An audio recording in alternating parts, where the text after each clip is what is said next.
Kita hidup di dunia yang indah. Lihat saja benda-benda menakjubkan yang ada di sekelilingmu. Mari kita kembali ke awalnya dan melihat apa kata Alkitab tentang bagaimana segala sesuatu dimulai.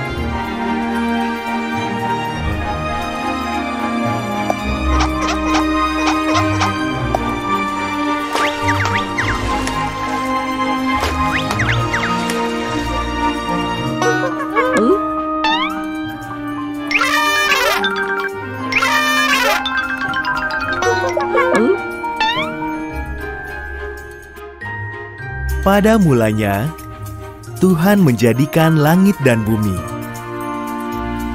Tuhan melintasi kegelapan dan berkata, "Jadilah terang." Ia menyebut terang itu siang dan kegelapan itu malam. Hari pertama selesai.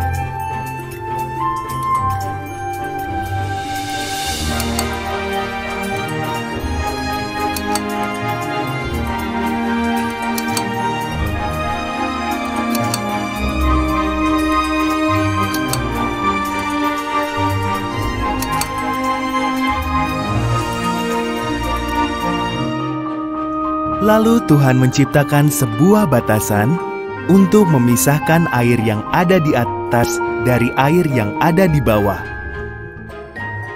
Ia menyebut batasan itu langit. Hari kedua selesai.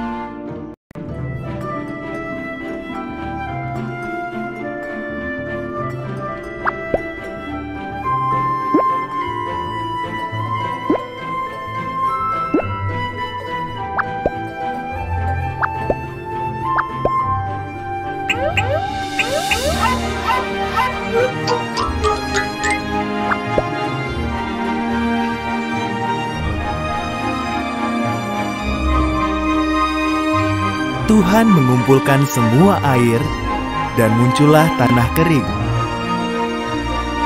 Ia menyebut tanah itu daratan dan air itu lautan. Lalu ia membuat tumbuh-tumbuhan. Ada rumput, tanaman berbiji, juga pepohonan. Hari ketiga selesai.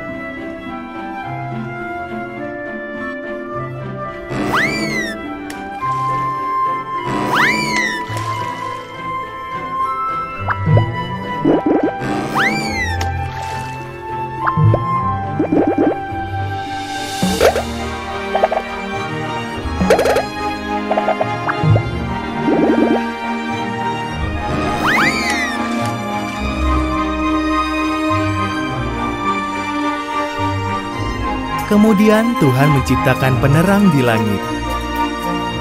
Ia menciptakan matahari untuk siang dan bulan untuk malam, juga semua bintang. Hari keempat selesai.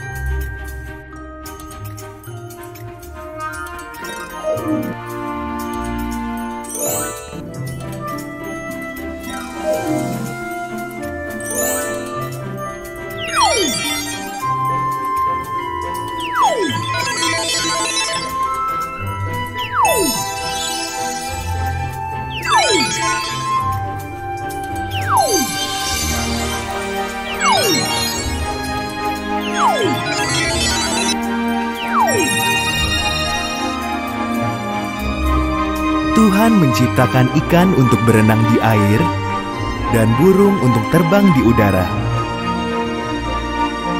Katanya pada mereka, "Beranak pinaklah, penuhilah bumi dengan kepakan sayapmu dan kicauan sukacitamu."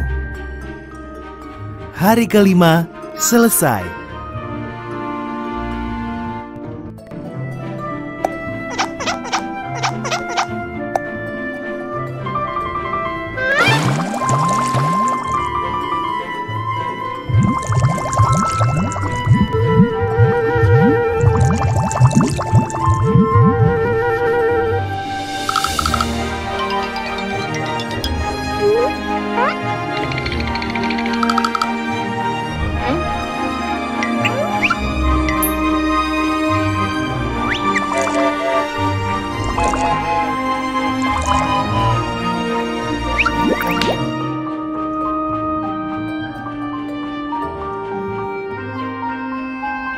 Lalu Tuhan menciptakan binatang.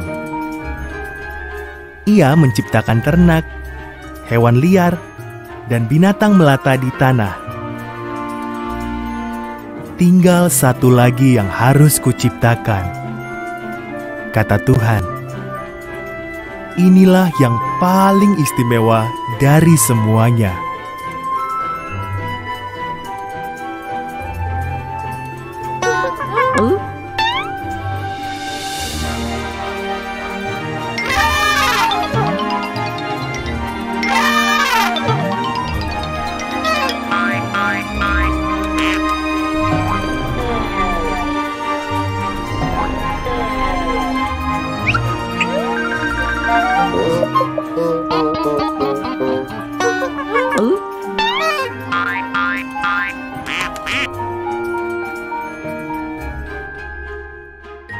Maka Tuhan menjadikan laki-laki dan perempuan persis seperti gambar dan rupa Allah sendiri.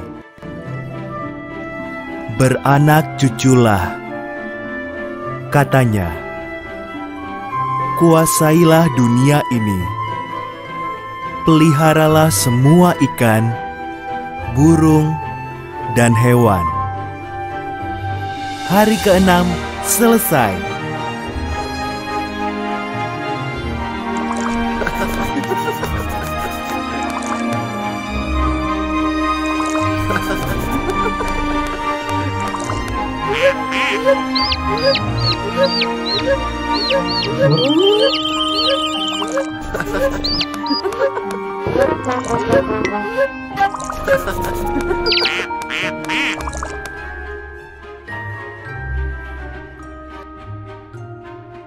Lalu Tuhan melihat semua yang telah diciptakannya.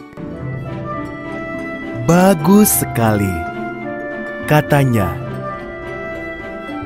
Maka pada hari ke-7 ia beristirahat dan menjadikan hari itu hari yang khusus. Hari ke-7 selesai.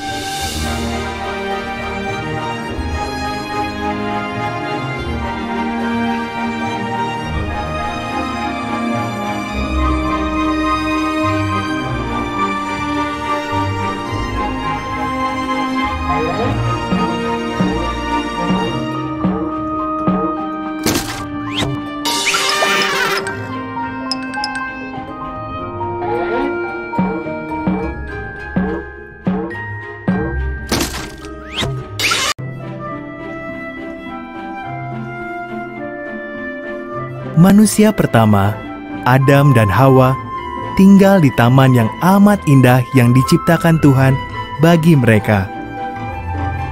Tetapi iblis datang dalam rupa seekor ular yang amat licik. Iblis menggoda Adam dan Hawa.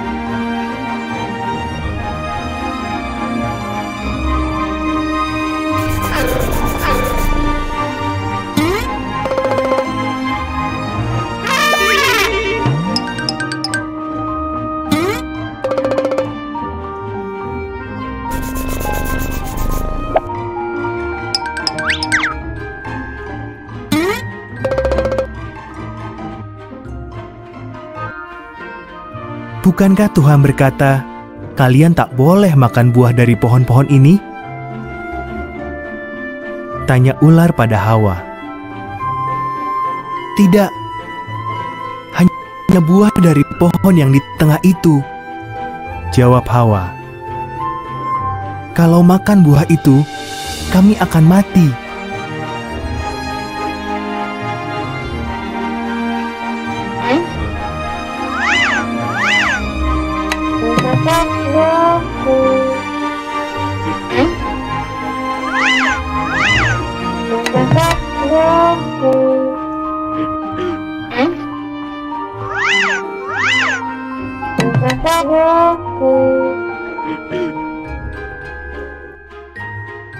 Tidak, kalian tidak akan mati, kata ular.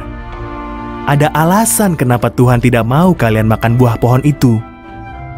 Kalau makan, kalian akan jadi seperti Tuhan. Kalian akan tahu semua yang diketahui Tuhan.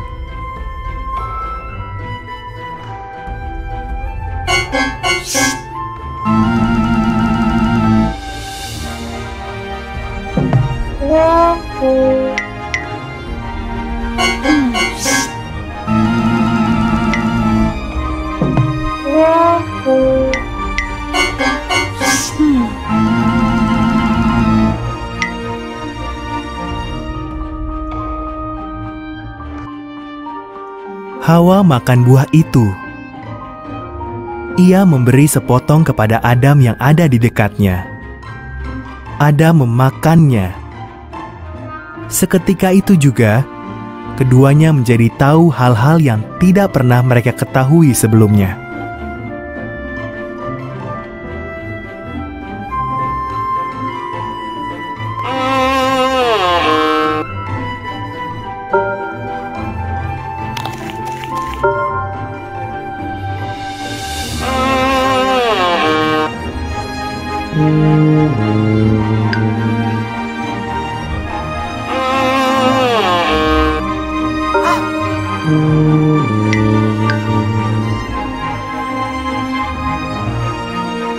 Salah satunya, sekarang mereka tahu mereka telanjang. Mereka segera menjahit daun-daun untuk menutupi tubuh mereka. Ini aneh, karena dulunya mereka tidak pernah merasa takut ataupun malu.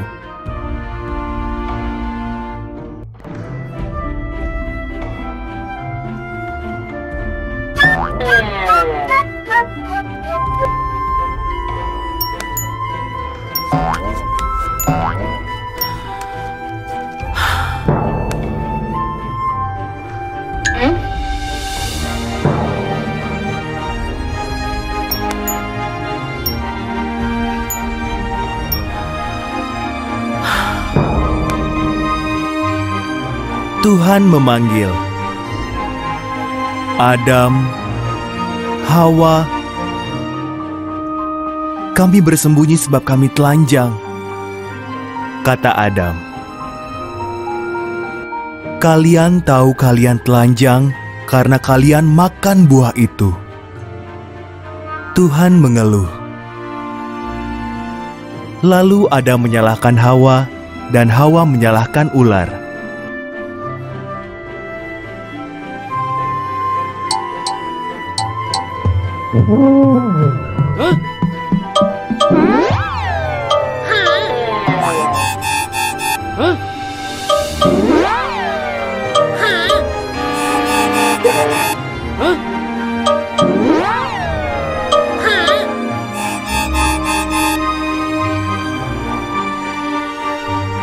Tuhan berkata, "Ular, kau akan hidup menjalar dengan perutmu. Putra seorang perempuan akan mengalahkanmu. Hawa, kau akan menderita sakit saat melahirkan anak. Adam, kau akan bersusah payah mencari makan."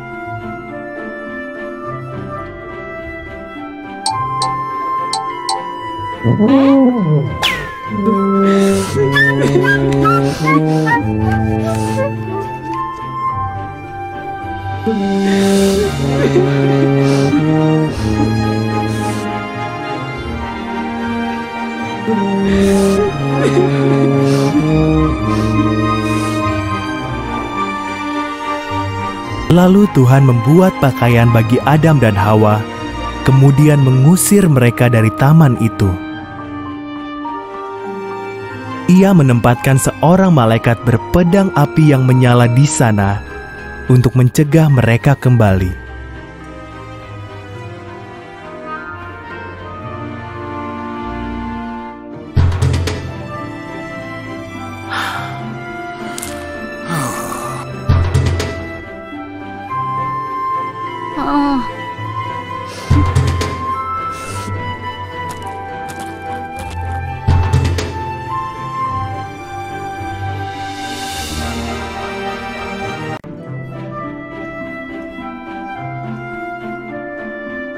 Bumi dipenuhi manusia, namun mereka begitu berdosa sehingga Tuhan menyesal telah menciptakan mereka.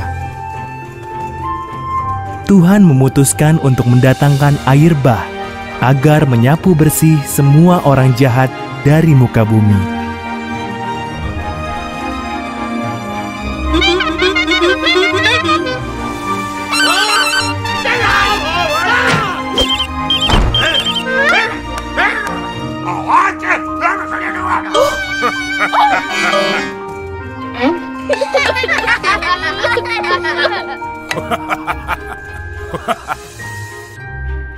Ada seorang bernama Nuh yang tidak seperti manusia lain yang jahat. Nuh mengasihi Tuhan dan amat taat kepadanya. Tuhan memutuskan untuk menyelamatkan Nuh dan keluarganya dari air bah itu.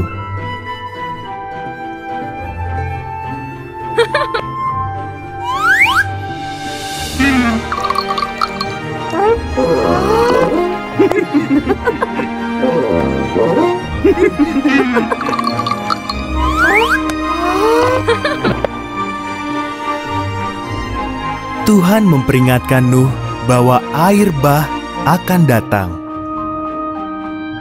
Ia menyuruh Nuh membuat perahu yang amat besar dengan atap pendek, dek 3 tingkat, 1 jendela, dan 1 pintu saja. Karena taat, Nuh membuat perahu itu.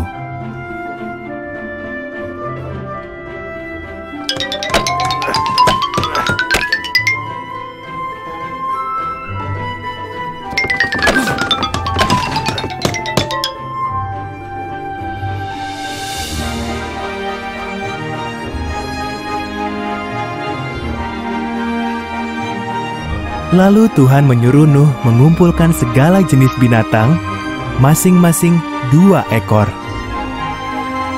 1 jantan, 1 lagi betina. Nuh, keluarganya, dan hewan-hewan itu berbaris memasuki perahu. Dan Tuhan menutup pintu perahu itu.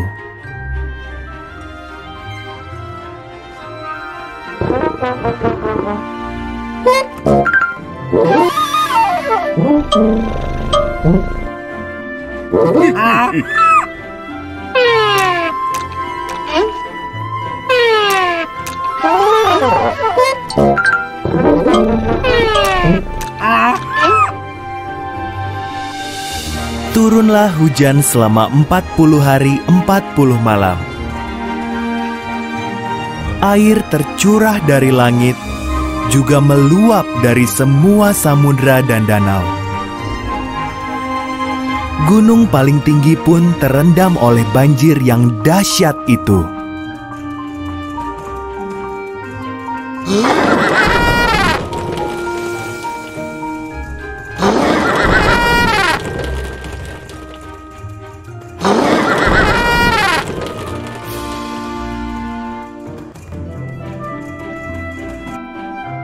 Sementara itu, Nuh sekeluarga dan hewan-hewan yang dibawanya aman di dalam perahu besar yang terapung di atas air bah itu. Tak sedetik pun Tuhan melupakan Nuh.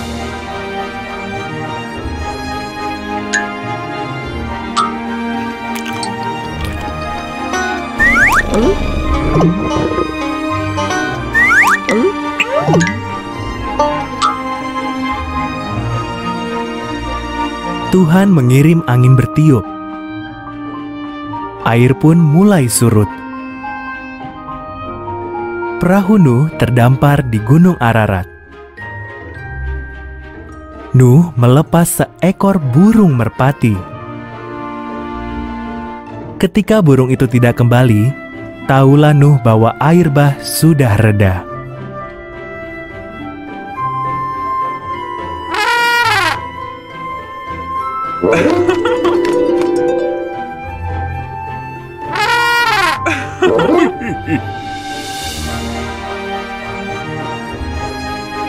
Setelah semua tanah kering, Tuhan menyuruh mereka keluar dari perahu. Tuhan menaruh sebuah pelangi di langit. Inilah janji Tuhan bahwa Ia tak akan pernah lagi menggenangi bumi dengan banjir besar.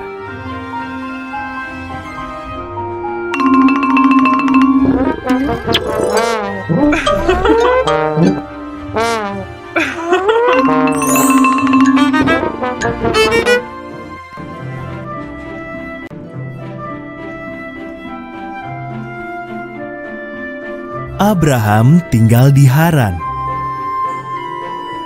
Tuhan berfirman,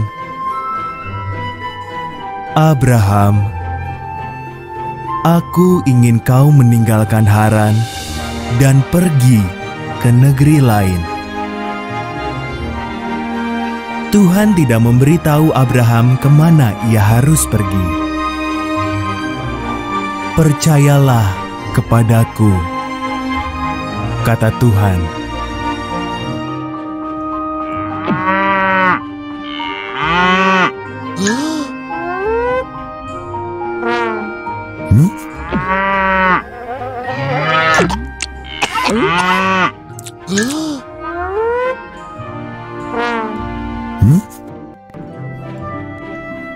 Tuhan berkata, "Lakukan perintah ini, maka keturunanmu akan menjadi bangsa yang besar." "Mana mungkin," pikir Abraham, sebab Sarah istrinya sudah terlalu tua untuk beranak. "Percayalah kepadaku," kata Tuhan.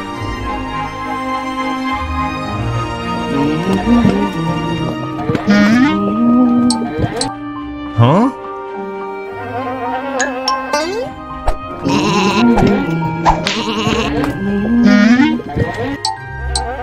Hah?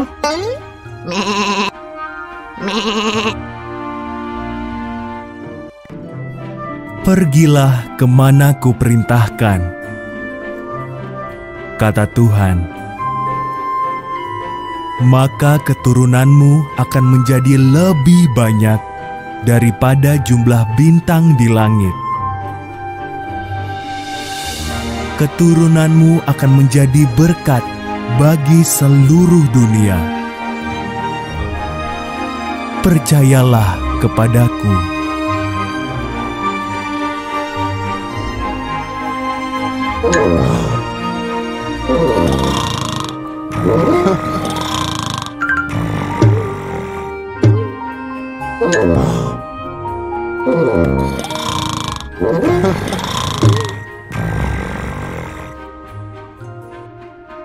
Abraham pun percaya kepada Tuhan.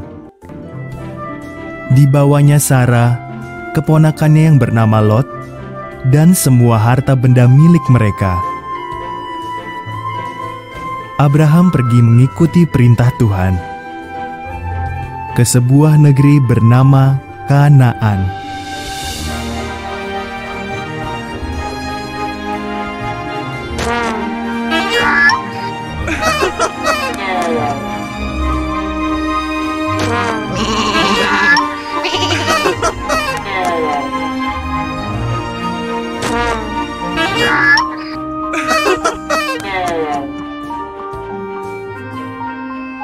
Setibanya di sana, Abraham berkemah di Shikem. Tuhan menampakkan diri kepada Abraham. "Aku akan memberikan negeri ini kepadamu dan kepada keturunanmu," kata Tuhan. Abraham membangun sebuah mezbah untuk Tuhan di sana.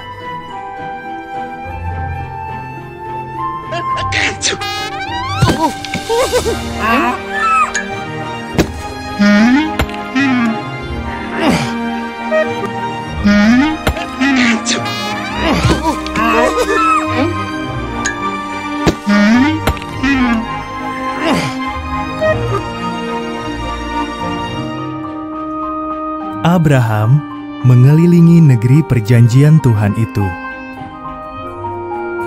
Betapa senang hatinya telah mempercayai Tuhan. Maka dibangunnya sebuah mezbah lagi untuk mengucap syukur kepada Tuhan atas semua janjinya.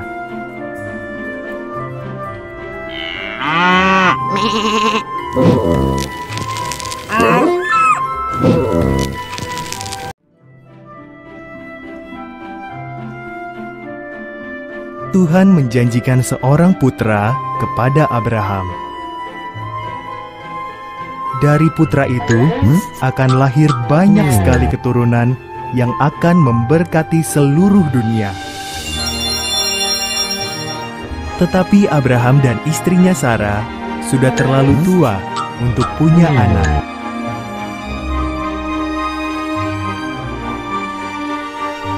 "20 tahun berlalu. Abraham tetap percaya akan janji Tuhan. Ketika usia Abraham 100 tahun dan Sarah 90 tahun, Tuhan mengingatkan mereka akan janjinya. Sarah akan punya anak.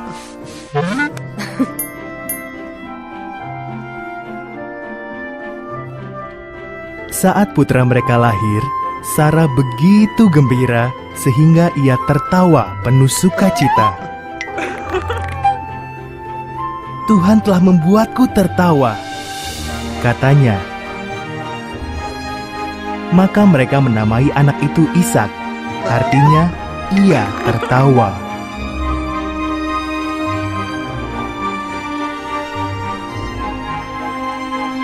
Ketika Ishak masih kecil, Tuhan menguji Abraham. Ishak harus dibawa naik ke Gunung Moria, dan Abraham harus membunuhnya sebagai korban bagi Tuhan. Abraham amat bingung, namun tetap percaya kepada Tuhan.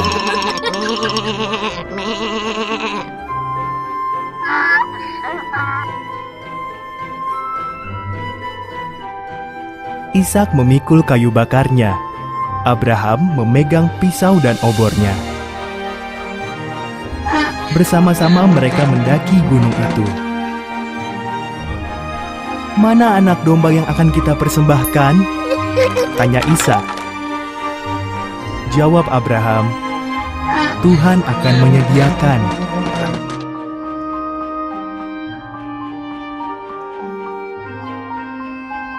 Abraham menata kayu di atas mezbah, mulai mengikat Ishak dan membaringkannya di atas tumpukan kayu itu. Tangannya mengangkat pisau tajam untuk membunuh Ishak. Tiba-tiba seorang malaikat berseru, "Abraham!"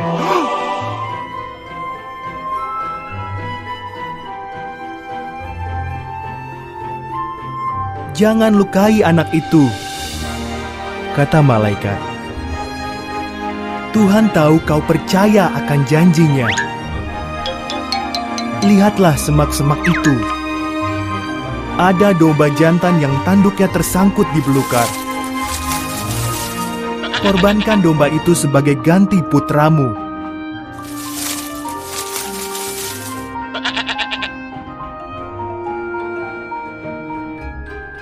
Maka Abraham mengorbankan domba itu menggantikan putranya. Ia menamai tempat itu Tuhan akan menyediakan, karena Tuhan sudah menyediakan korbannya. Seperti dikatakan Tuhan, janjinya pasti dipenuhi.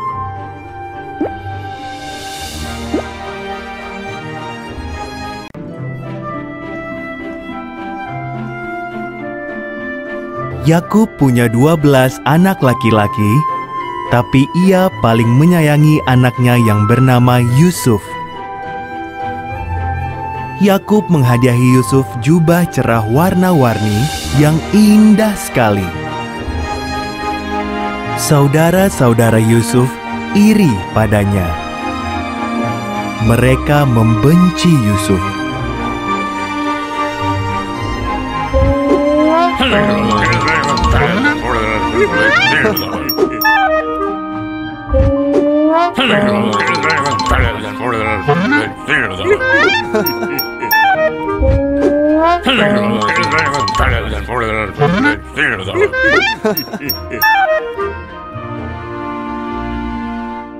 Yusuf juga mendapat mimpi-mimpi yang hebat. "Dalam mimpiku, kita sedang mengikat berkas-berkas gandum," katanya. "Dan berkas-berkas kalian tunduk menyembah berkasku." Saudara-saudara Yusuf makin benci padanya.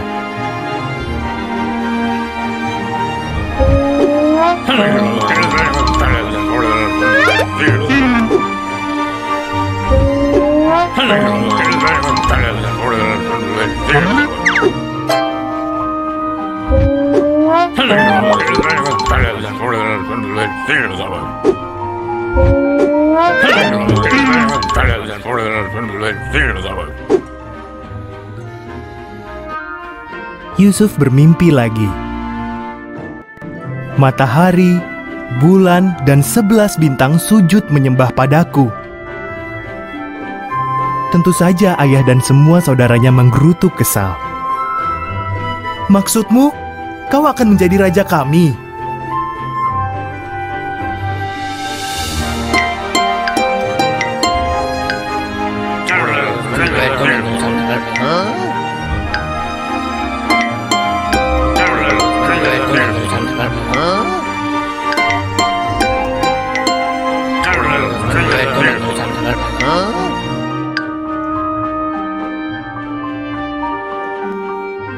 Suatu hari, semua saudara Yusuf menjaga domba di ladang. Dari kejauhan, tampaklah Yusuf datang menghampiri mereka. Segera mereka berencana untuk membunuh Yusuf, biar tamat semua mimpinya.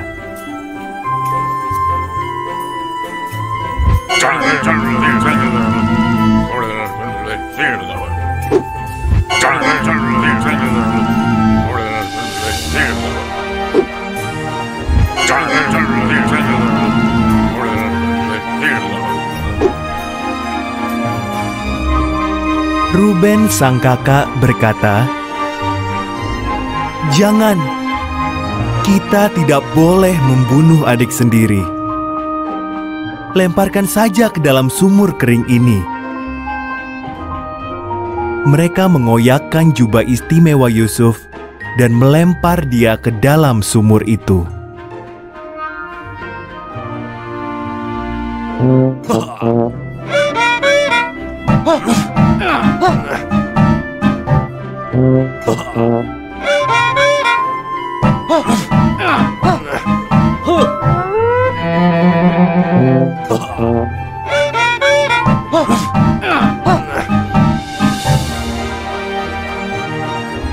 Datanglah iring-iringan pedagang Arab berjalan menuju Mesir. "Kita jual saja Yusuf menjadi budak orang-orang Arab itu," usul Yehuda.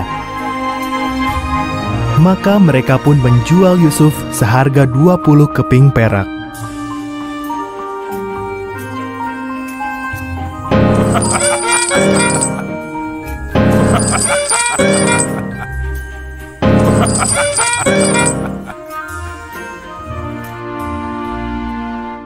Jubah Yusuf dicelupkan ke darah kambing oleh kakak-kakaknya dan ditunjukkan kepada Yakub.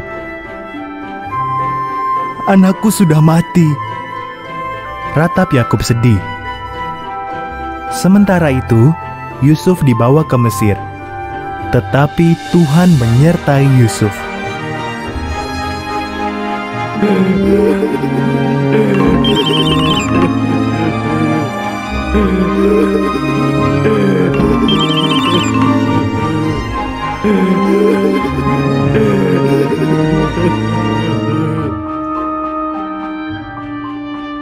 Di Mesir, para pedagang Arab menjual Yusuf kepada Potifar, salah seorang panglima pengawal Firaun.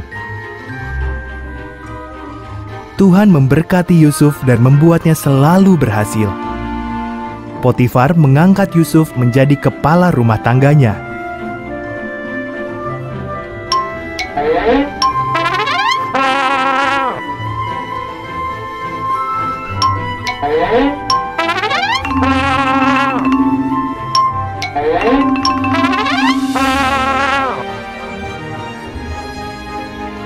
Yusuf melayani Potifar dengan baik. Istri Potifar merayu Yusuf agar berdosa terhadap Tuhan. Yusuf menolak. Jadi istri Potifar memfitnahnya. Potifar mempercayai istrinya dan Yusuf dipenjara.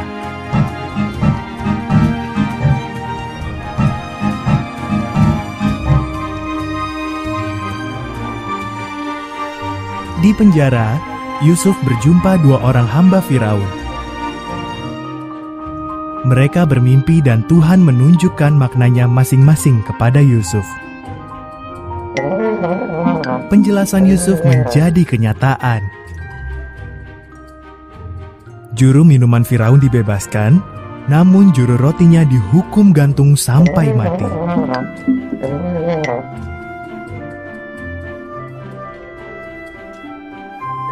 2 tahun kemudian, Firaun mendapat 2 mimpi yang amat meresahkan. Juru minuman itu ingat semua bantuan Yusuf dan bercerita kepada Firaun. Firaun pun memanggil Yusuf dan menceritakan mimpi-mimpinya. Tuhan menunjukkan arti mimpi Firaun kepada Yusuf. Selama 7 tahun, makanan akan berlimpah ruah, kata Yusuf. Jadi simpanlah makanan, sebab sesudah itu akan datang 7 tahun kelaparan hebat.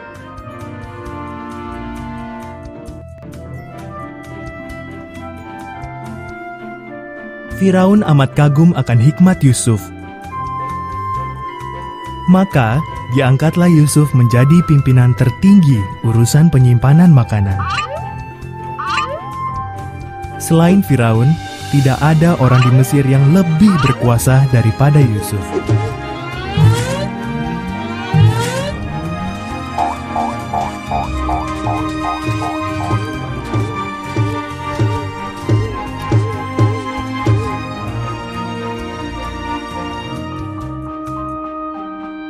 Saudara-saudara Yusuf pergi ke Mesir untuk membeli makanan. Mereka sujud kepada Yusuf, namun tidak mengenali dia. Saat Yusuf melihat mereka sudah berubah, Yusuf memberitahu mereka siapa dia sebenarnya.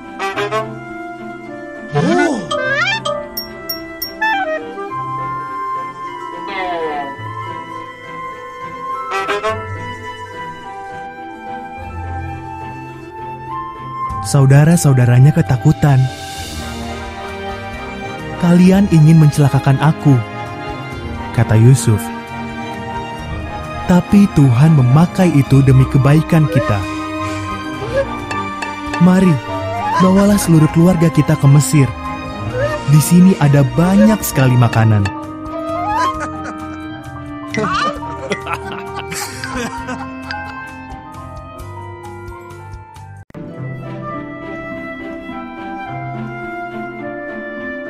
Mesir dipenuhi orang Israel.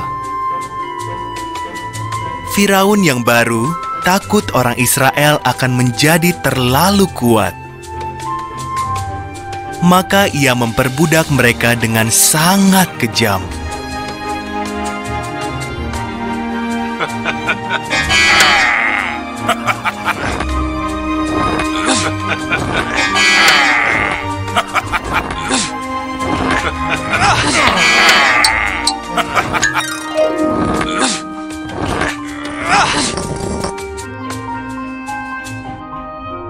Firaun memerintahkan agar semua bayi laki-laki Israel dibunuh. Seorang wanita menaruh bayinya dalam keranjang, lalu menyembunyikannya di tepi sungai. Kakak perempuan bayi itu mengawasinya.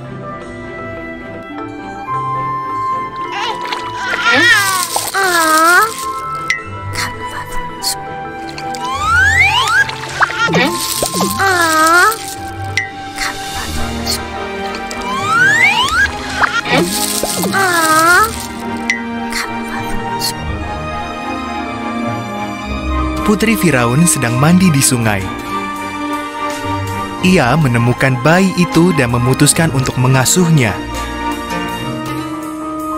Sang kakak menawarkan bantuan ibunya untuk merawat bayi itu. Putri Firaun menamai bayi itu Musa.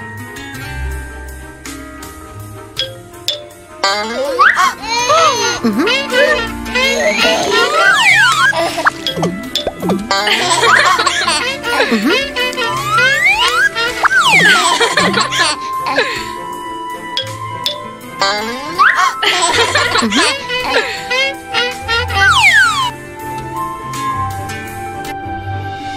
pun beranjak dewasa. Suatu hari, ia melihat seorang Mesir memukuli seorang Israel. Musa membunuh orang Mesir itu. Lalu Musa melarikan diri ke Midian dan menjadi gembala domba selama 40 tahun.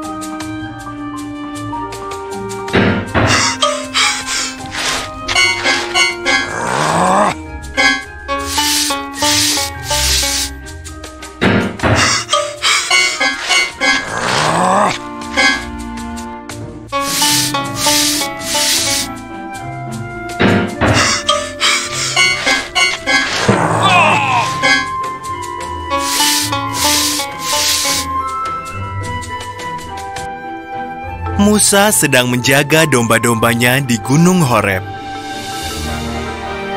Suara Tuhan terdengar berbicara dari semak belukar yang menyala. Musa, umatku sangat menderita.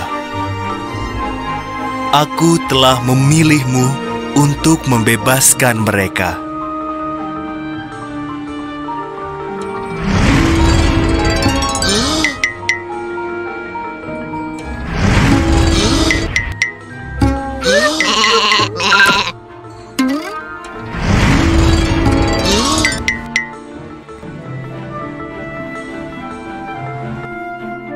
Aku tidak bisa, seru Musa. Tuhan berjanji, aku akan membantumu. Lemparkan tongkatmu itu. Musa pun melemparnya. Tongkat itu berubah menjadi ular. Ketika diambil, ular itu kembali menjadi tongkat.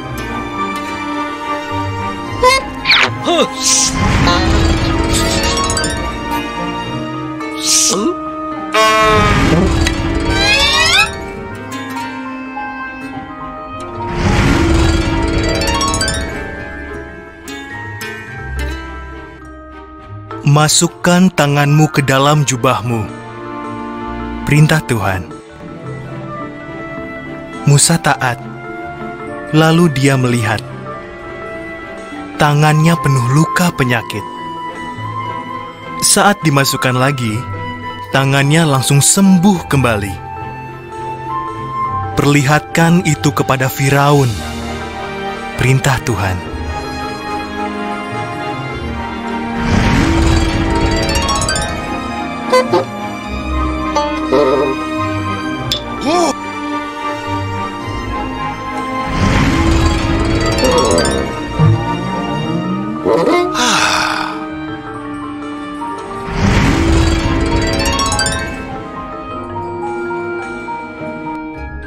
Aku tak pandai berbicara, kata Musa. Aku akan memberimu kata-kata, jawab Tuhan. Abangmu Harun bisa membantumu. Maka Musa pun menghadap Firaun untuk meminta orang-orang Israel dibebaskan.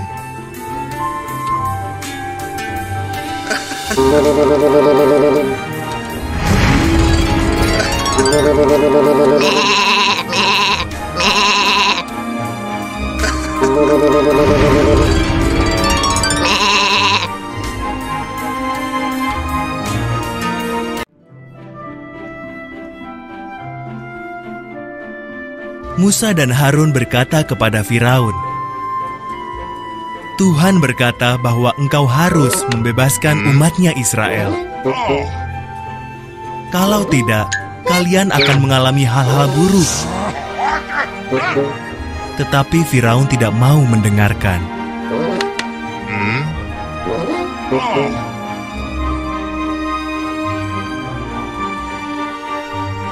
Maka Tuhan mengubah semua air di Mesir menjadi darah. Tak ada yang bisa minum. Lalu Tuhan memenuhi rumah orang Mesir dengan katak. Di mana-mana katak. Tetap saja Firaun tidak mau mendengarkan.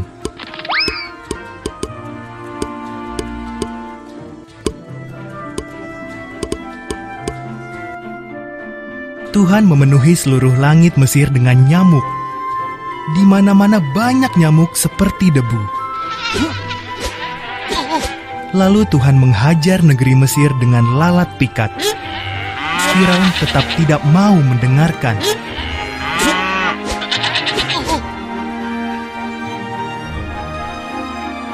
Maka Tuhan membunuh semua hewan di Mesir. Kuda, keledai, unta, domba, sapi dan kambing, semuanya mati. Lalu orang-orang Mesir dipenuhi borok di sekujur tubuhnya. Firaun tetap tidak mau mendengarkan.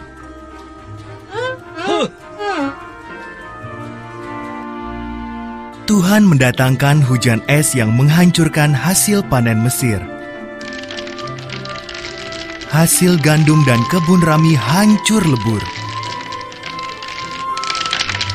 Lalu ia mengirim belalang menghabisi semua buah-buahan. Firaun tetap tidak mau mendengarkan.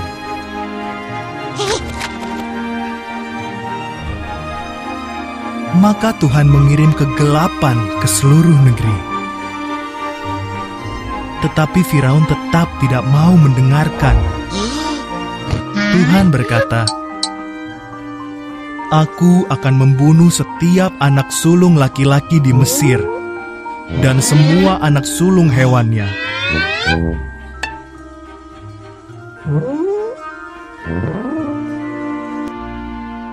Umatku harus menyembelih seekor domba, memakannya, dan mengoleskan darahnya di ambang pintu rumah mereka. Aku akan melihat darah itu dan melewati rumah mereka. Anak-anak mereka tidak akan mati.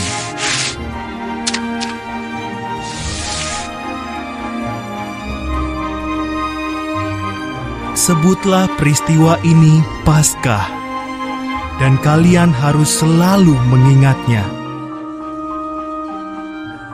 Orang Israel taat, namun semua putra sulung di Mesir mati, juga putra Firaun. Akhirnya Firaun mendengarkan, dibebaskannya orang Israel.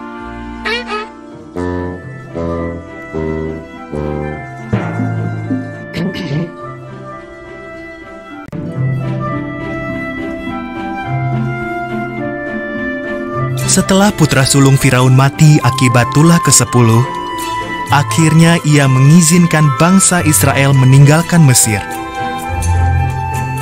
Mereka sudah di dekat Laut Merah ketika Firaun berubah pikiran dan mengejar mereka.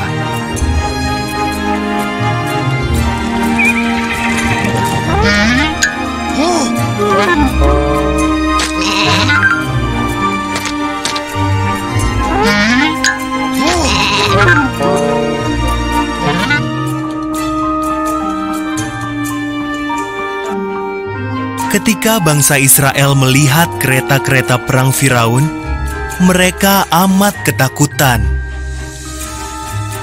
Tetapi Tuhan menyuruh Musa mengangkat tongkatnya ke arah Laut Merah.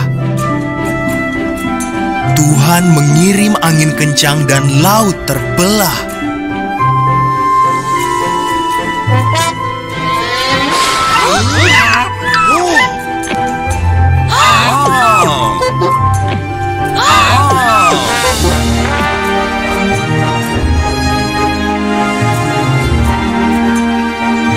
Tampaklah ada jalan yang kering dan bangsa Israel pun berjalan melintasi Laut Merah.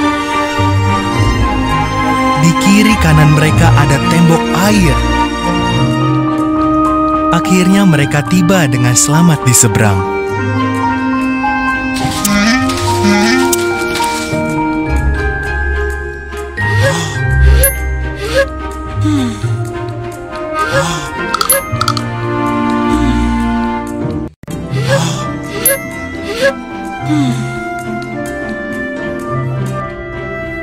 Firaun dan tentaranya mengikuti orang Israel masuk ke laut. Tuhan menyuruh Musa mengulurkan tangannya. Maka air laut pun bergulung-gulung kembali sehingga Firaun dan seluruh tentaranya tenggelam.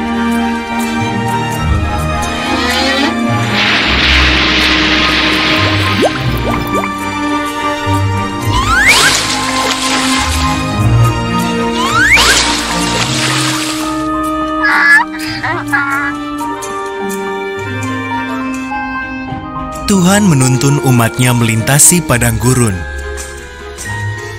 Ia memberi mereka makanan dan air. Mereka berkemah di Gunung Sinai, di mana Tuhan memanggil Musa menghadap Dia di puncak gunung itu.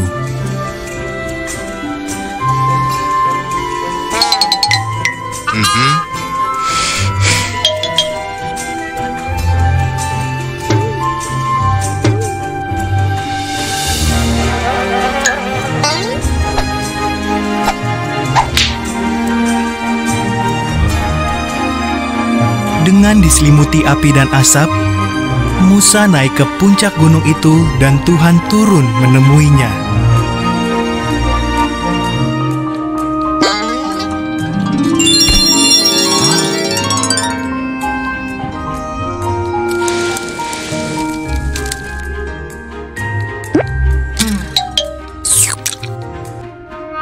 Lalu Tuhan memberi Musa 10 perintah Allah, tertulis di atas 2 loh batu.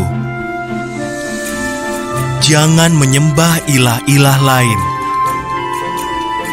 Jangan membuat berhala.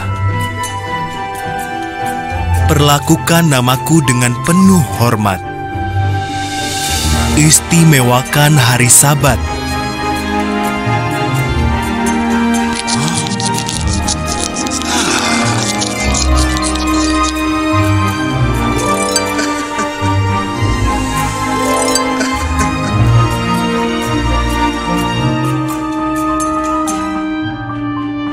Hormati orang tuamu. Jangan membunuh. Setialah pada suami atau istrimu. Jangan mencuri. Jangan berbohong. Jangan iri pada orang lain atau apa yang dimilikinya. Sekarang mereka tahu cara menaati Tuhan.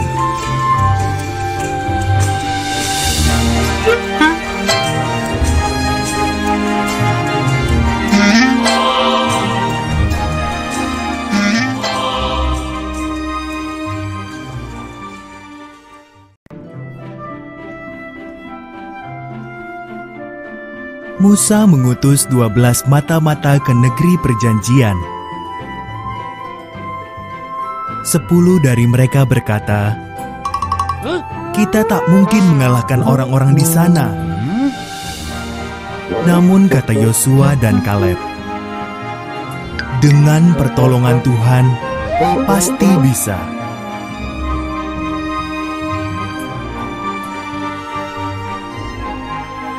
Karena takut, bangsa itu percaya pada 10 mata-mata tadi. Kata Tuhan, "Hanya anak-anakmu bersama Yosua dan Kaleb yang akan memasuki negeri perjanjian ini." Setelah 40 tahun menggembara di padang gurun, saatnya pun tiba.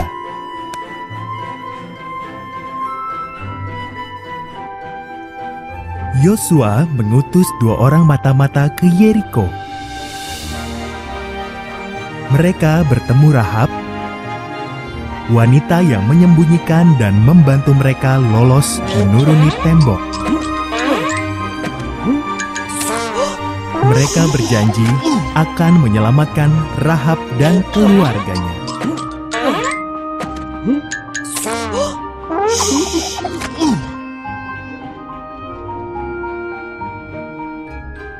Bangsa Israel menyeberangi Sungai Yordan. Imam-imam berjalan dahulu membawa tabut perjanjian. Saat kaki mereka menyentuh sungai, arus air berhenti mengalir. Setiap orang menyeberang di tanah kering.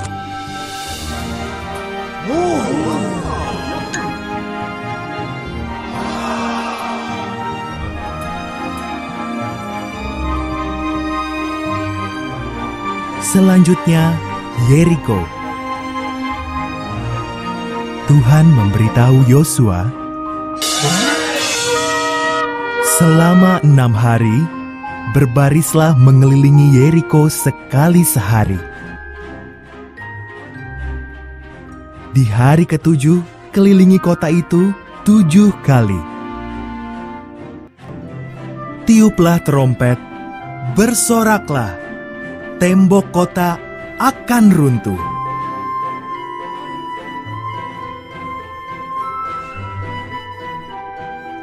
Yosua percaya pada Tuhan. Ia melakukan perintah Tuhan, maka tembok-tembok Yeriko pun runtuh. Mereka merebut kota itu. Rahab dibiarkan hidup. Umat Tuhan mulai merebut negeri perjanjian.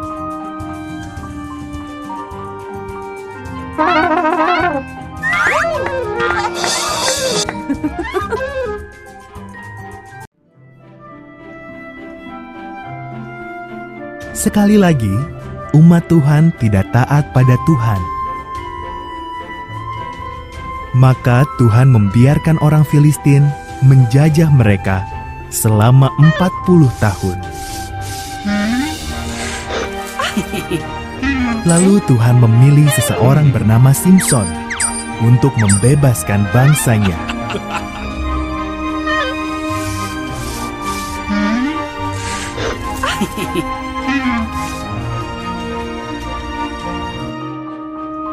Ibu Simson menerima janji dari malaikat bahwa ia akan punya anak lelaki. Simson harus berjanji kepada Tuhan tidak akan minum anggur, tidak akan menyentuh sesuatu yang sudah mati, tidak akan memotong rambutnya.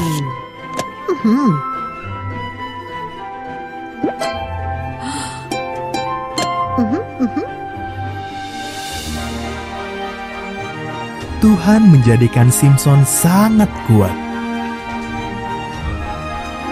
Ia membunuh seekor singa, lalu lebah-lebah bersarang di bangkainya dan menghasilkan madu. Simson menyentuh bangkai singa itu. Ia melanggar salah satu janjinya kepada Tuhan. Ia bahkan makan madunya.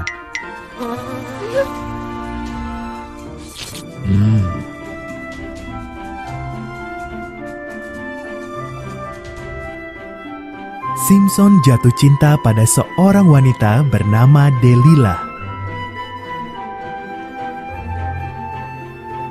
Orang Filistin menjanjikan banyak uang kepada Delilah kalau ia bisa mencari tahu rahasia kekuatan Simson. Berkali-kali, Delilah menanyai Simson.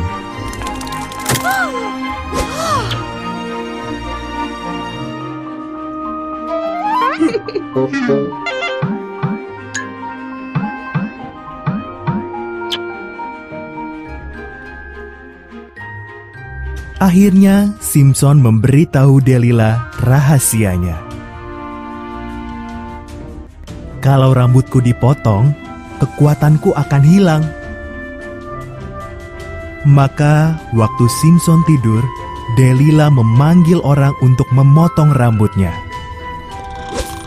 Lenyaplah kekuatan Simson.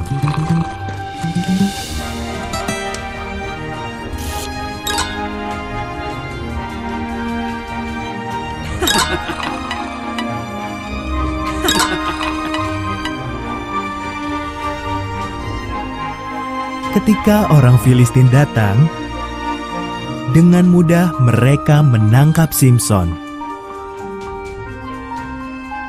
Mereka membuat mata Simson buta. Lalu Simson dimasukkan ke penjara. Ia dipaksa bekerja, menyeret batu penggiling yang amat berat.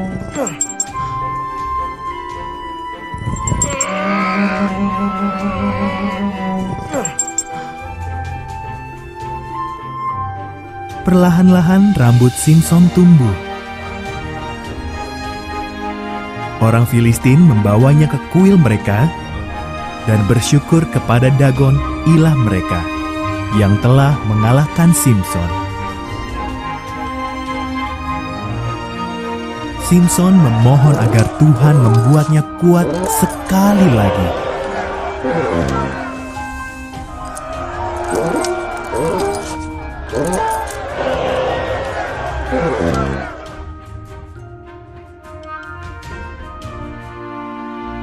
Simson berdiri di antara dua pilar besar, lalu mendorong kedua pilar itu. Kuil roboh. Semua orang Filistin tewas. Begitu juga Simson. Simson tidak memegang janjinya, tetapi Tuhan tak pernah ingkar.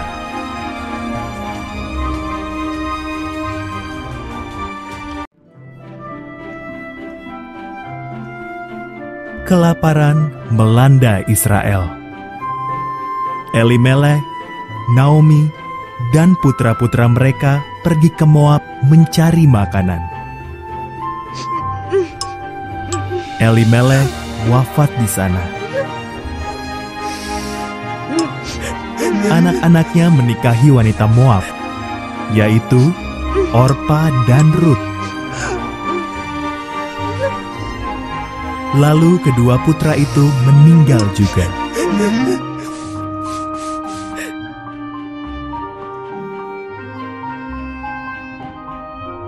Ketiga wanita itu pun menjanda. Sesudah kelaparan di Israel berakhir, Naomi memutuskan untuk pulang kampung. Tinggallah di Moab, katanya kepada menantu-menantunya. Ini kampung halaman kalian.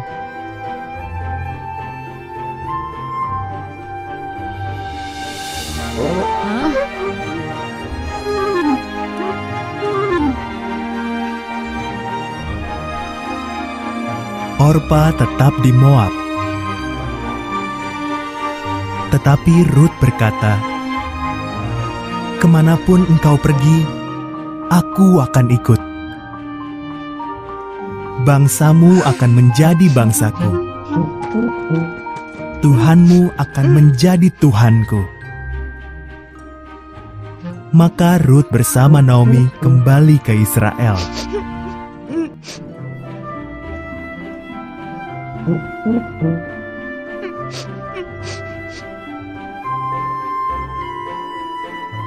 Saat itu di Israel sedang musim panen. Naomi menyuruh Rut memungut bulir-bulir jelai yang tersisa di ladang. Ladang itu milik Boas, kerabat Elimelek. Boas mendekati Rut.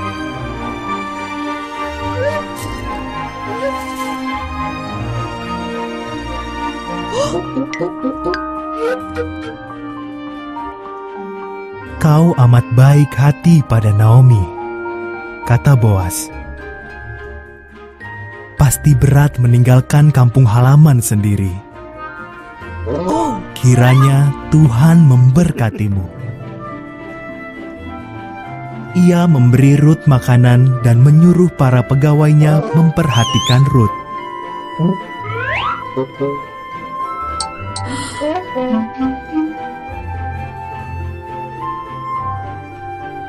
Rut menceritakan ini kepada Naomi.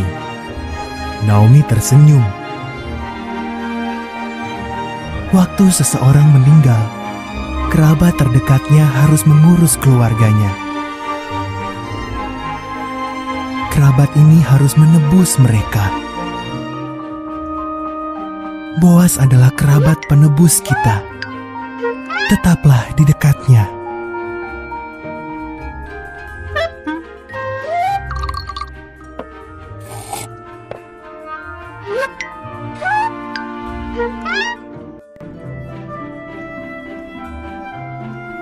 Maka Rut pun tetap di dekat Boas.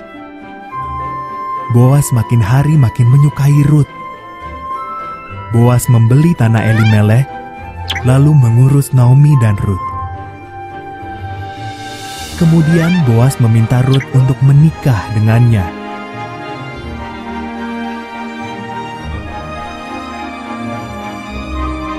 Lalu Rut melahirkan anak laki-laki bernama Obed. Anak Obed bernama Isai, dan anak Isai bernama Daud, Raja Israel yang terbesar. Demikianlah Tuhan memberkati Rut seperti doa Boas.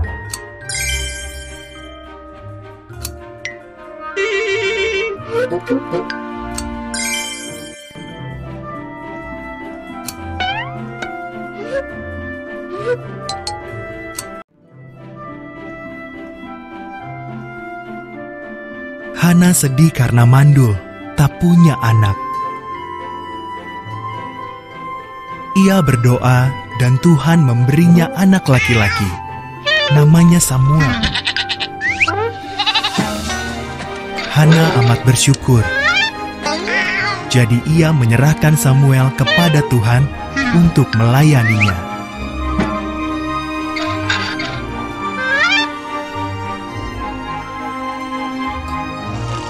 Hana meninggalkan anaknya yang masih kecil itu di kemah pertemuan bersama Imam Eli. Samuel melayani Imam Eli yang sudah tua dan buta. Samuel bahkan tidur di kemah pertemuan, sedangkan Imam Eli tidur di kamar di dekat situ.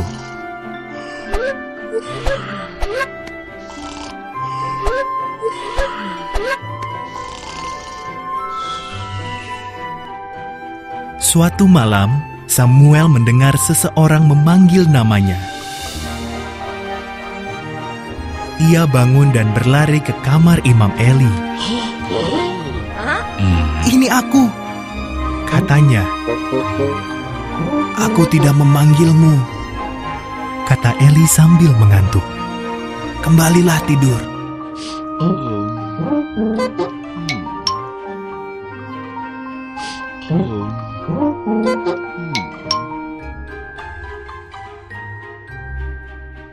Samuel kembali ke tempat tidurnya. Ia mendengar namanya dipanggil lagi. Samuel berlari lagi kepada Eli. "Ini aku," katanya. Sambil mengantuk, Eli mengeluh. "Aku tidak memanggilmu.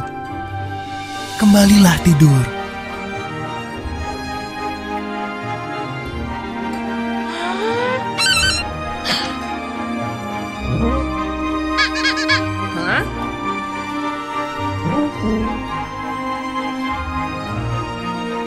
Setelah ini terjadi 3 kali, Eli berkata, "Tuhanlah yang memanggil Samuel."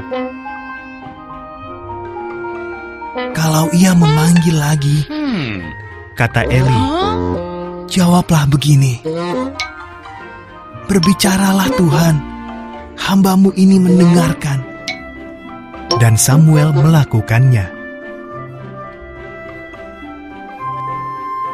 "Samuel," kata Tuhan, "maukah kau menjadi nabiku dan menyampaikan setiap perkataanku kepada umatku?" "Mau Tuhan," jawab Samuel. Dan itulah yang dikerjakan Samuel sampai lanjut usianya.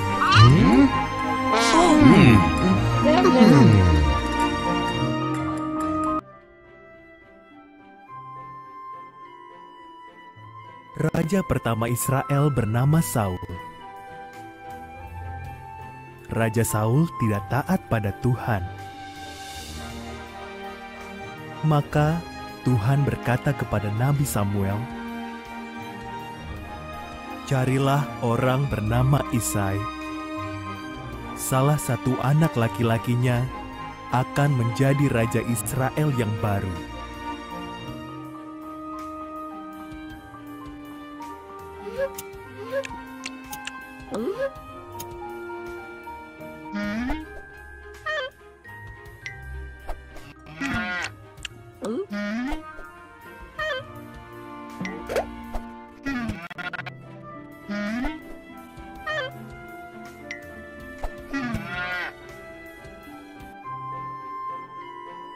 Samuel bertemu Isai di Bethlehem. Dia mengamati 7 putra Isai. Mereka tampak tampan dan kuat. "Bukan mereka," kata Tuhan.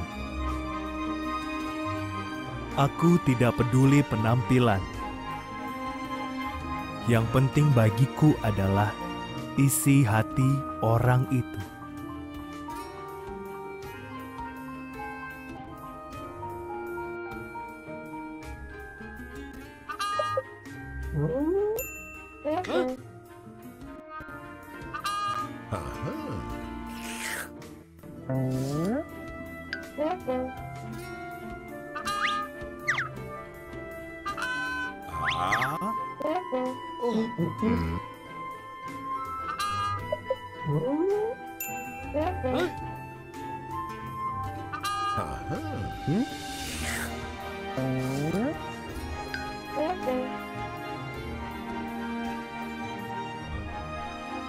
Isai memanggil Daud, putra bungsunya yang sedang menjaga domba di padang belantara. Samuel melihat Daud dan Tuhan berkata, "Dialah orangnya." Daud pun diurapi menjadi raja Israel yang baru.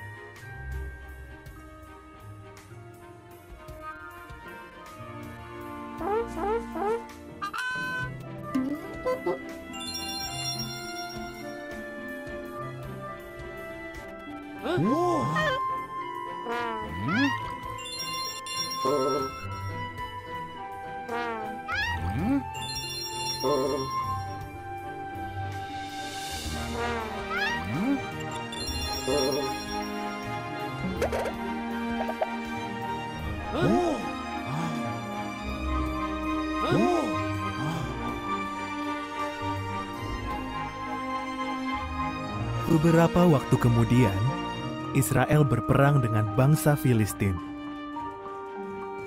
Goliat, prajurit raksasa Filistin, menantang bangsa Israel agar mengirim jagoannya melawan dia. Semua orang Israel gemetar ketakutan.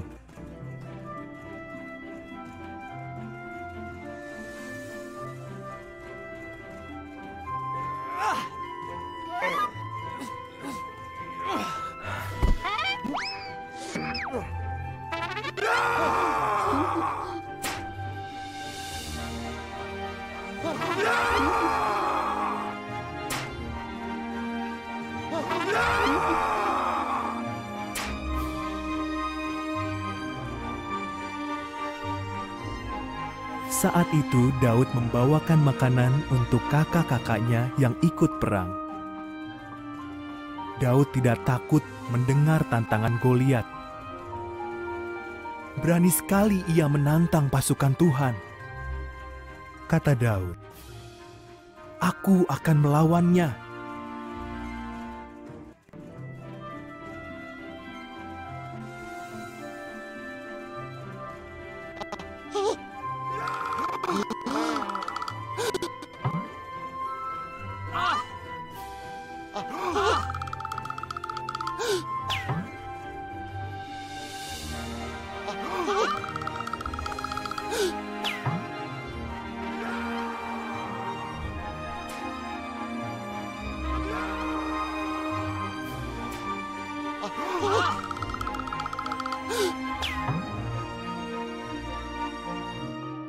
Raja Saul terkejut dan menawarkan senjatanya kepada Daud. "Tidak," kata Daud. "Tuhan pernah menolongku membunuh binatang buas. Dia pasti akan menolongku melawan Goliat." Daud mengambil 5 butir batu dan ketapel.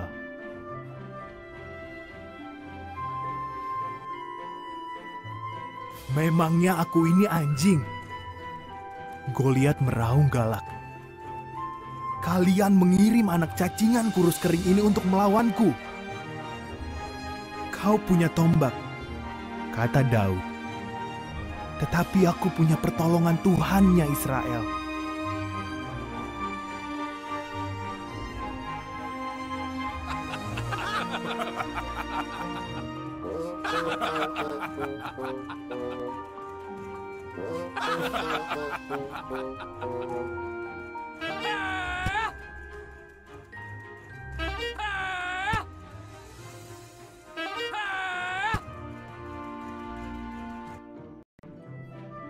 Daud memasangkan batu di ketapel dan melemparkannya. Batu itu mengenai dahi Goliat dan raksasa itu tumbang. Orang Israel mengalahkan orang Filistin. Dengan pertolongan Tuhan, Daud menjadi pahlawan.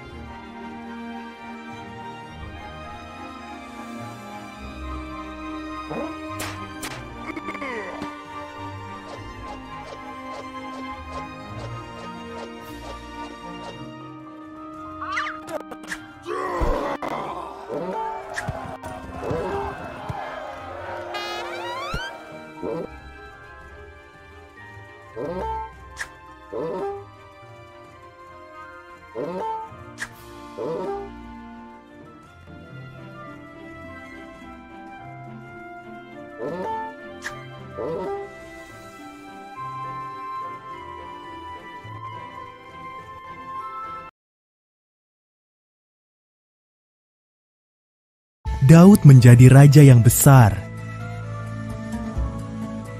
Lalu Salomo putranya naik tahta. Setelah Salomo wafat, umat Tuhan diperintah oleh banyak raja yang jahat. Salah satu yang paling jahat adalah Raja Ahab. Istrinya Isabel menyembah dewa Baal.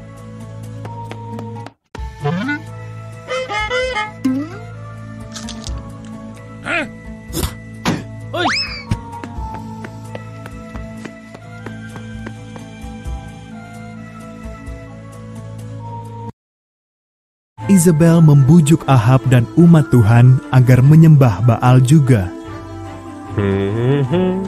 Karena dosa-dosa mereka, Tuhan tidak mengirimkan hujan selama beberapa tahun. Lalu Tuhan mengutus Elia nabinya menghadap Raja Ahab.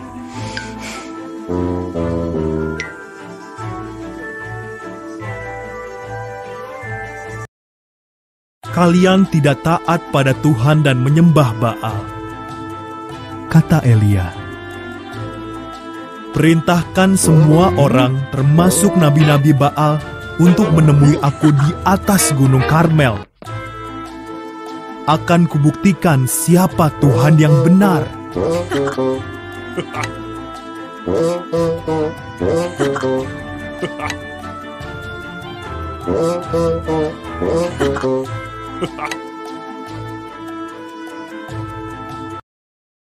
Semua orang berkumpul di gunung itu. Lalu Elia berkata kepada mereka, "Pilihlah. Kalau Tuhan itu Allah, ikuti Dia. Tetapi kalau Baal bisa membuktikan kuasanya hari ini, ikuti Dia."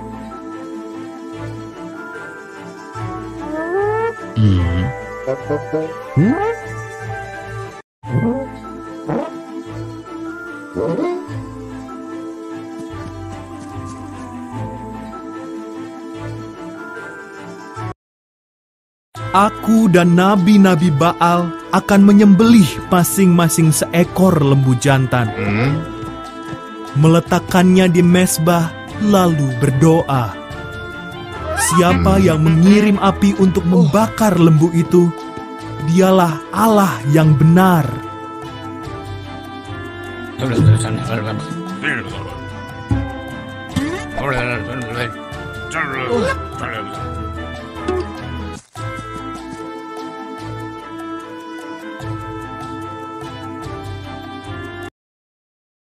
Nabi-nabi Baal maju lebih dulu. Sepanjang pagi mereka berdoa kepada Baal. Tidak ada api turun. Sambil tertawa, Elia berkata, "Mungkin Baal sedang tidur. Berteriaklah lebih keras." Mereka pun berteriak-teriak sepanjang siang. Tetap tidak terjadi apa-apa.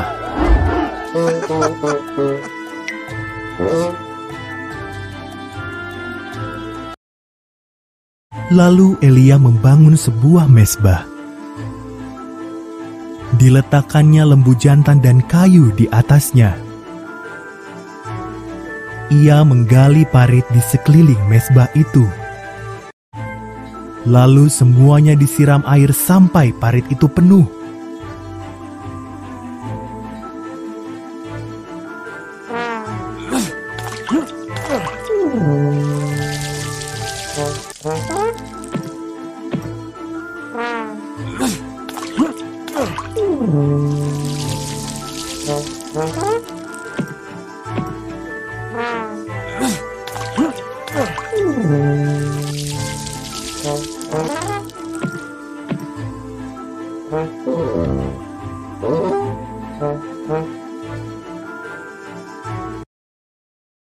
Elia berdoa. Tiba-tiba api turun dari surga. Api itu membakar lembu jantan, kayu, batu, dan semua air. Maka sujudlah semua orang dan berseru, "Tuhan itu Allah!"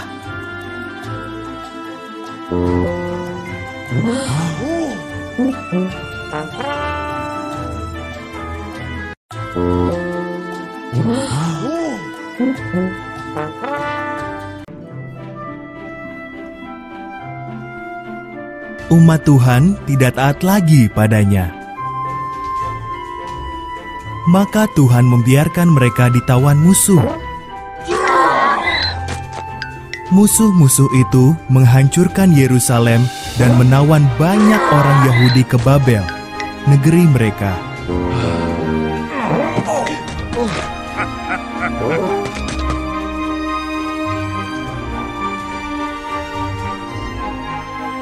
Daniel adalah salah seorang Yahudi yang ditawan di Babel. Ia percaya kepada Tuhan dan berdoa padanya 3 kali sehari. Tuhan memberkati Daniel sehingga ia menjadi pemimpin yang berkuasa di negeri itu.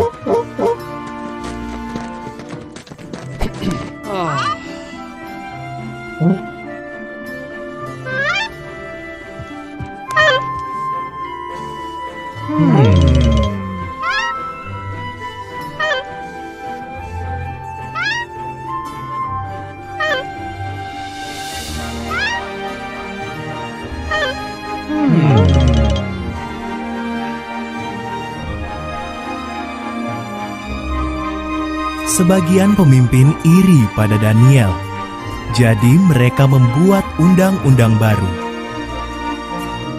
Orang hanya boleh berdoa kepada Raja Darius. Siapa yang tidak patuh akan dilemparkan ke kandang singa. Darius setuju.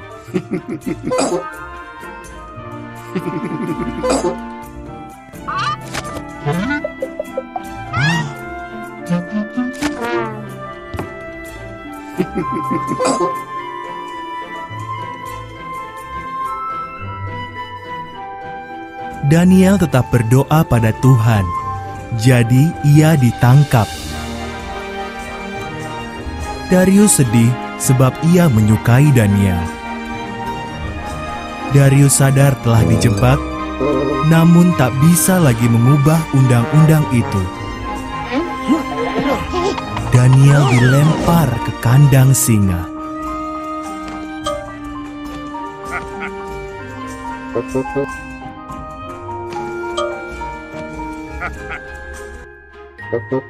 Singa-singa itu mengaum dan merangkak ke arah Daniel. Lalu datanglah seorang malaikat Tuhan yang mengutusnya. Malaikat menutup mulut singa-singa itu. Daniel tidak terluka sedikit pun malam itu.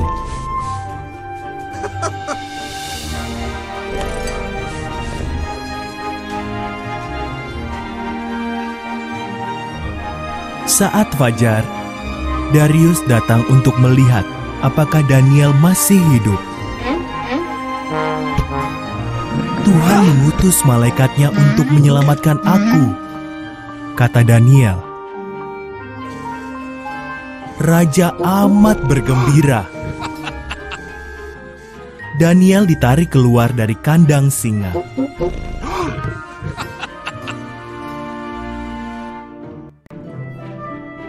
Lalu Raja Darius menyuruh agar musuh-musuh Daniel dilempar ke kandang itu.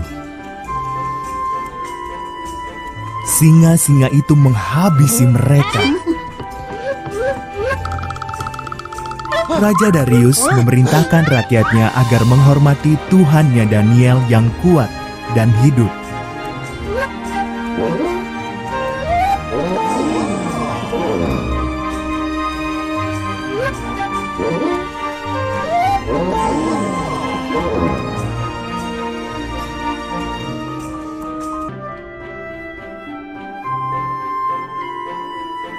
Ester adalah Ratu Persia.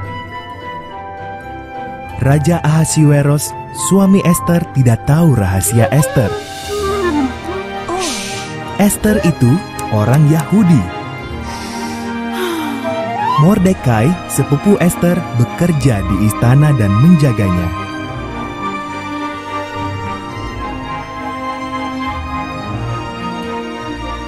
Haman, penasehat Ahasiweros, baru menerima penghargaan. Ia sangat bangga. Semua sujud pada Haman, kecuali Mordekai. Haman tersinggung. Ia bersumpah akan membunuh Mordekai dan semua orang Yahudi.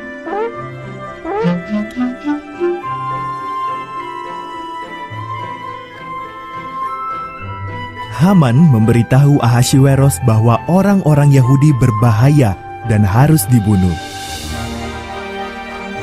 Ahasiweros setuju dan menetapkan hari untuk membunuh mereka. Mordekai ketakutan dan mengirim pesan kepada Ratu Ester.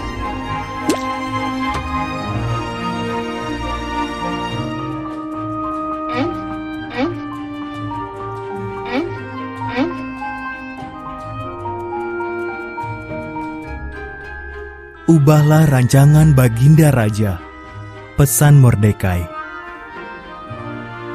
Jika aku menghadap raja tanpa dipanggil, aku bisa dihukum mati, jawab Ester.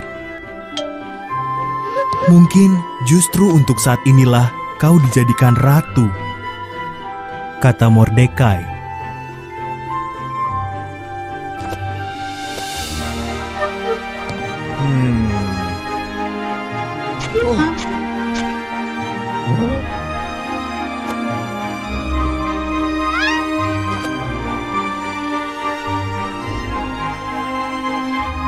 Ester dengan berani setuju untuk mencoba. Ia masuk ke ruang singgasana raja. Raja Ahasiweros kagum melihat kecantikan Ester dan memanggilnya masuk. Bisakah kita makan malam dengan Haman? Tanya Ester.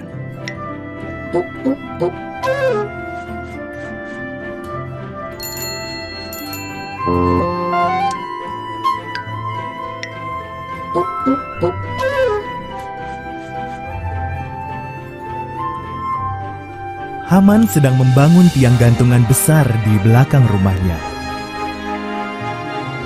Ia berencana menggantung Mordekai di situ. Lalu datanglah undangan raja. Haman pun pergi untuk makan malam di istana raja.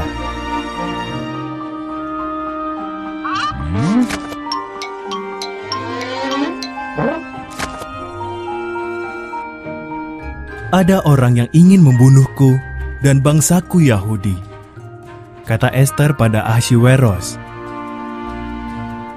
Siapa yang tega berbuat begitu? Tanya sang raja. Si jahat Haman, seru Ester. Haman, pengawal, hukum mati dia.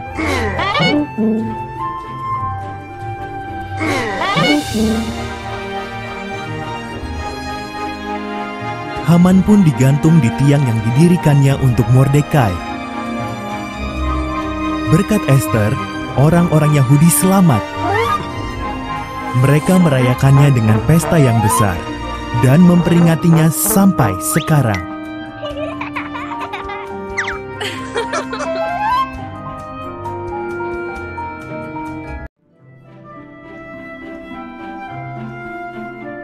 Nehemia adalah juru minuman Raja Artasasta di Persia.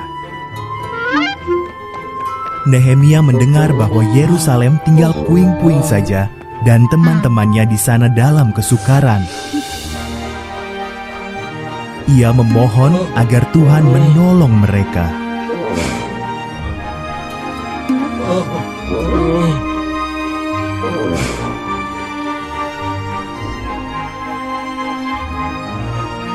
Tuhan membuat Nehemia berani berbicara kepada Raja Artasasta.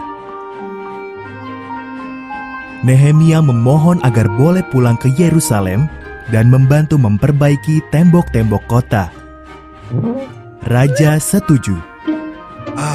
Nehemia pun berangkat ke Yerusalem.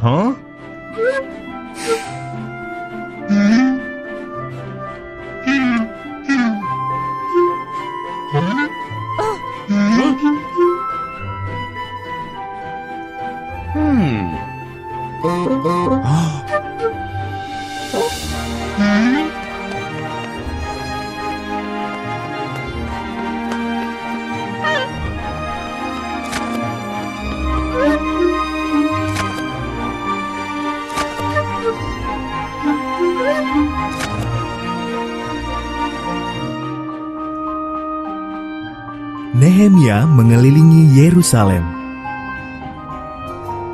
Keadaannya lebih buruk dari yang didengarnya. Ini pekerjaan berat, katanya pada bangsanya. Namun dengan pertolongan Tuhan, kita bisa membangun kembali tembok-tembok ini.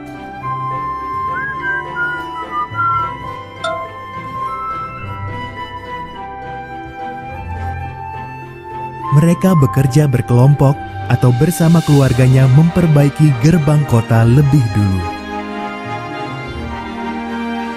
Mereka memperbaiki gerbang domba, gerbang ikan, gerbang sampah, dan gerbang-gerbang lain. Lalu tembok kota mulai dibangun kembali.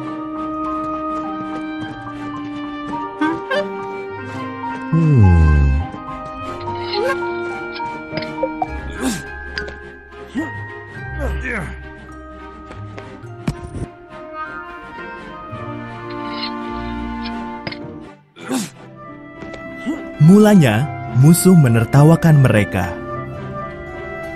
Tapi saat tembok makin tinggi, musuh-musuh itu bersiap menyerang. Maka umat Tuhan bekerja dengan satu tangan memegang perkakas dan satu tangan lagi memegang pedang.